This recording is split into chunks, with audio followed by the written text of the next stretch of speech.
మీరు ఇందులో విచిత్రం ఏంటంటే ఎందుకురా హిందువులు ఇళ్ల మీద పడి ఇలా ఇంత దుర్మార్గంగా మత ప్రచారాలు చేస్తారు, ఇలా మత మార్పిడి చేస్తున్నారంటే మేము ఆత్మలను రక్షిస్తున్నాం అంటున్నారు.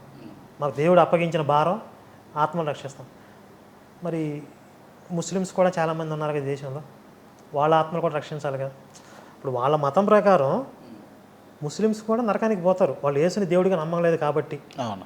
వాళ్ళు చెప్పేదాన్ని బట్టి. మరి వీళ్ళు ముస్లిమ్స్ ఆత్మలు రక్షించరా? వాళ్ళ దగ్గరికి ఎందుకు పోరు? రైట్. ఇది ఇది ఇది నేను ఈ అగ్రి చేస్తే ఇది మంచి పాయింట్. ఇది పోవాలి. నిజంగా క్రిస్టియన్స్ అయితే అదే నిజమైతే ముస్లింలను కూడా ఇన్వైట్ చేయాలి.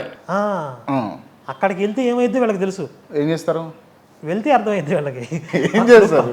పాత బస్తీ వెళ్ళి ఇప్పుడు అల్లా దేవుడు కాదు మా యేసే దేవుడు అంటే ఆడికి తిరిగి రాడు కదా మళ్ళీ వెనకే.